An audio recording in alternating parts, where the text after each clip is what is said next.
Inferência estatística e vamos introduzir hoje teste de hipóteses. O objetivo do teste estatístico de hipóteses é fornecer uma metodologia que nos permita verificar se os dados amostrais trazem evidências que apoiam ou não uma hipótese estatística formulada. Então, aqui iremos introduzir o procedimento básico de teste de hipótese sobre um parâmetro de uma população. A ideia central desse procedimento é de supor verdadeira a hipótese em questão e verificar se a amostra observada é verossímil nestas condições. Formulação das hipóteses. Seja x uma variável associada a dada população e tem-se uma hipótese sobre determinado parâmetro θ dessa população. Iniciamos nossa análise explicitando claramente qual a hipótese que estamos colocando à prova e a chamamos de hipótese nula e escrevemos que o parâmetro θ é igual a um certo valor aqui denotado por θ0. Esse θ0 é um número real, qualquer, do problema, né? Essa hipótese da igualdade, nós chamamos ela de hipótese nula. Em seguida, convém explicitar também a hipótese que será considerada aceitável caso a hipótese nula seja rejeitada. A essa hipótese chamamos de hipótese alternativa, e a sua caracterização estatística irá depender do grau de conhecimento que se tem do problema estudado. A alternativa mais geral seria a hipótese alternativa ser θ diferente desse parâmetro do valor θ0. Né? Mas também nós poderíamos ter outras formas de estabelecer a hipótese alternativa, que seria dizer que o parâmetro é menor que o θ0 ou que o parâmetro é maior do que o θ0, dependendo das informações que o problema traz. Então, quando a gente faz o procedimento de teste de hipótese, no final das contas, a gente vai tomar uma decisão, que é aceitar ou rejeitar a hipótese nula. Bom, qualquer que seja essa decisão tomada, ela sempre vai estar sujeita a erros. Então, aqui nós temos algumas definições dos erros possíveis nesse processo de tomada de decisão. Então, em estatística, a gente chama de erro do tipo 1, quando a gente vai rejeitar a hipótese nula e essa hipótese é verdadeira. Chamamos de alfa a probabilidade de cometer esse erro, isto é, a alfa vai ser a probabilidade do erro tipo 1, ou seja, a probabilidade de rejeitar a hipótese nula, dado que a hipótese nula é verdadeira. Já o erro tipo 2 é o de não rejeitar a hipótese nula. Lembrando que o teste de hipótese ou você aceita a hipótese nula ou você rejeita. É uma dessas duas decisões. Então, não rejeitar a hipótese nula quando a hipótese é falsa. A probabilidade de cometer esse erro é denotada por beta. Então, beta é a probabilidade do erro tipo 2, ou seja, a probabilidade de não rejeitar a hipótese nula quando ela é falsa. Nível de significância. Esse é um elemento fundamental no teste de hipótese. O pesquisador terá que definir o nível de significância. E o que ele é? Ele é o alfa, ou seja, a probabilidade de cometer o erro tipo 1. Então, se você é o pesquisador que vai conduzir um teste, o que você vai querer? Que a probabilidade de cometer esse erro seja muito pequena. Usualmente, o alfa, ou seja, o nível de significância de um teste, ele é fixado em 5%, é o mais comum, mas também poderia ser 1%, 0,1%. Então, o nível de significância vai estabelecer a probabilidade de eu cometer o erro tipo 1. E como que ele impacta na minha tomada de decisão? Quanto menor for o valor de alfa, é mais improvável que a hipótese nula seja verdadeira. Isso a gente vai ver daqui a pouquinho. P-valor. O p-valor, também chamado de nível descritivo ou probabilidade de significância, é a probabilidade de se obter uma estatística de teste igual ou mais extrema que aquela observada em uma amostra, sob a hipótese nula. Por exemplo, em testes de hipótese, pode-se rejeitar a hipótese nula a 5%, caso o p-valor seja menor do que 5%. Assim, uma outra interpretação para o p-valor é que este é o menor nível de significância com que se rejeitaria a hipótese nula. Em termos gerais, um p-valor pequeno significa que a probabilidade de obter um valor da estatística de teste como o observado é muito improvável, levando assim à rejeição da hipótese nula. Então, aqui eu vou descrever quais são os procedimentos passo a passo para a realização de um teste de hipótese. O primeiro passo é formular as hipóteses nula e alternativa. O segundo passo seria usar a teoria estatística e as informações disponíveis para decidir qual estimador será usado para testar a hipótese nula. Então, obter as propriedades desta estatística, distribuição, média, desvio padrão. Depois, o terceiro passo é fixar o alfa, ou seja, o meu nível de significância. E aí nós podemos usar tanto a região crítica como a regra do p-valor. O passo 4 é usar as observações da amostra para calcular o valor da estatística do teste. Cada teste vai ter uma formulazinha lá para calcular.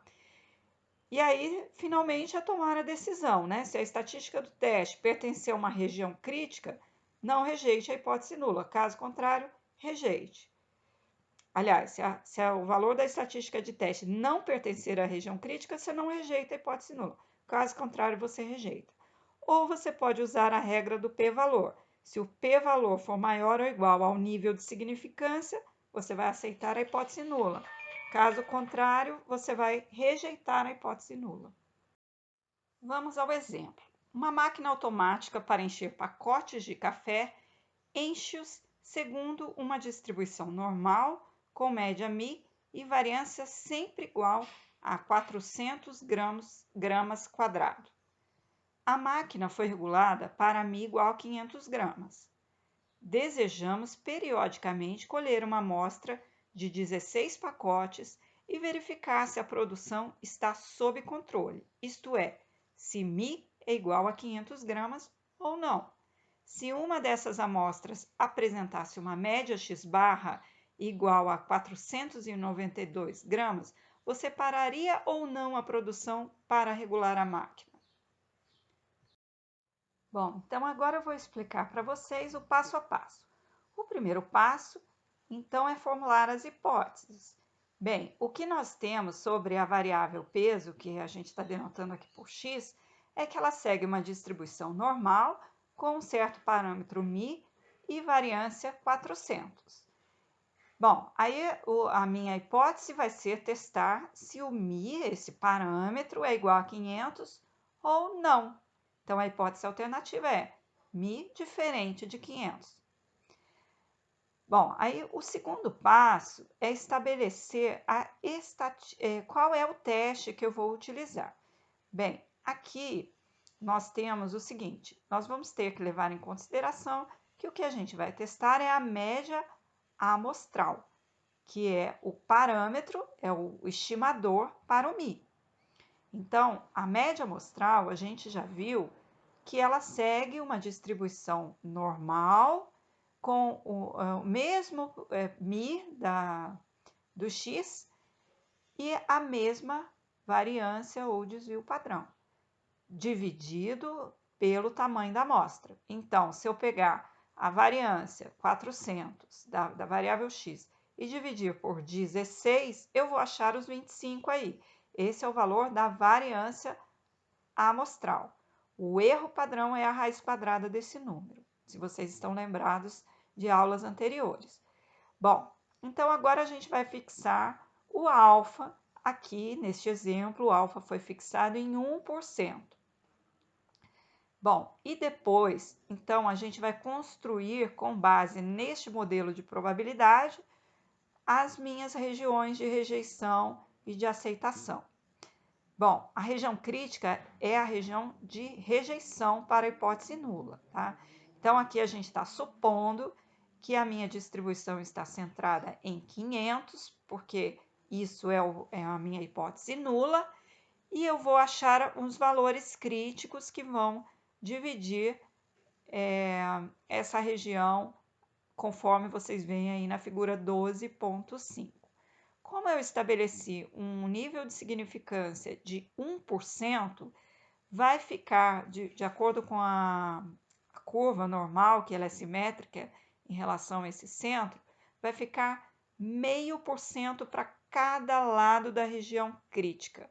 Então, eu vou retirar uma amostra e se essa hipótese nula for verdadeira, há uma alta probabilidade de que a média da minha amostra caia próximo dos 500, certo?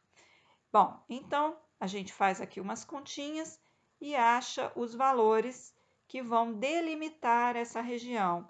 Então, entre 487,1 e 512,9, se a média da amostra cair nesse intervalo, eu vou aceitar a hipótese nula.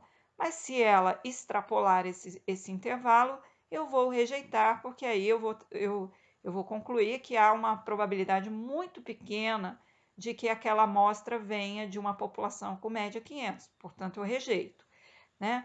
Uma outra alternativa a esse passo 3 é fazer o cálculo do p-valor, mas isso eu vou mostrar para vocês daqui a pouquinho usando um pacote estatístico, no caso a gente vai usar o R, tá? Bom, então, como o enunciado diz que a média de uma amostra que foi retirada deu 492 e 492 está dentro dessa região aceitável, não está na região crítica, eu não vou rejeitar a hipótese nula. Então, a gente vai considerar, se a gente não vai rejeitar a hipótese nula, nós não vamos parar, a nossa decisão é não parar a produção. Bom, agora o detalhe de como foi obtido esses valores críticos aí da região de rejeição e, consequentemente, também a de aceitação. Bom, esses valores críticos, o Z1 e o Z2, ou o XC1 e XC2, X barra C1 e X barra C2, na verdade são os percentis da distribuição normal, né? No caso do Z1, da normal padronizada. E como é que a gente chega nesses valores? Bem, simplesmente, olha, pelo gráfico da figura 12.5, a gente tem 0,5% na cauda inferior, ou seja, abaixo do Z1 eu vou ter uma probabilidade acumulada de 0,005, que é o 0,5%. Então, eu vou obter o percentil neste ponto, dessa cauda, né? Então, no R, o comando vai ser QNorm e o valor da probabilidade da cauda inferior, que é 0,005. O resultado vai me dar menos 2,575829, ou seja, menos 2,58. Bom, agora o Z2, que é o outro valor, ele tem na sua cauda superior 0,005. Então, na cauda inferior vai ser o complementar disso. Portanto, eu vou obter o percentil de ordem 0,995. Como tem uma simetria aí, o valor é o mesmo, só que sem o sinal. Bom, agora como que se obtém o p-valor? Normalmente o p-valor já vem calculado nos pacotes estatísticos. Então, caberia ao pesquisador apenas aplicar a regra de decisão. Mas vamos ver aqui como é que a gente calcula. Como a gente está fazendo um teste bilateral, então no R eu vou ter que calcular 2 vezes a probabilidade acumulada em 492, no ponto 492. Lembrando que os parâmetros dessa probabilidade são 500, né, a média 500, que é o que está na minha hipótese, e 5, que é o erro padrão ou o desvio padrão amostral. Bom, aí essa probabilidade deu 0,1. 0,1 é maior que 0,01, que é o nível de significância que foi adotado aqui, né? Então, pela regra de decisão, eu não rejeito a hipótese nula. Bom, vamos ver mais um detalhe. Se a média da amostra fosse 540, então o cálculo do p-valor seria desse modo. A gente faria 2 vezes o complementar da probabilidade acumulada em 540. Ué, mas no slide anterior, não foi esse 1 menos que eu coloquei lá? Por que que deu essa diferença? Veja que no slide anterior, a média da amostra tinha dado 492, que está abaixo da média da minha hipótese. Então, como ela está abaixo, eu estou calculando a probabilidade da cauda inferior. Por causa da simetria, a gente dobra esse valor, porque esse dobrar o valor tem a ver com a hipótese alternativa ser bilateral. Bom, mas aqui nesse caso, a média da amostra deu acima da média da hipótese. Então, se eu calcular a área da cauda inferior, eu não estou calculando aquele extreminho lá que corresponde à região crítica. Eu estou calculando ele mais alguma coisa. Então, eu tenho que fazer o complementar disso, porque agora a minha média está para o outro lado. Então, eu vou calcular, o p-valor vai ser sempre a área do extremo da distribuição, certo? Bom, então, quando está abaixo, você pode calcular a probabilidade acumulada no ponto. Quando está acima da média, você calcula o complementar da probabilidade acumulada no ponto. Bom, e aí qual foi o resultado?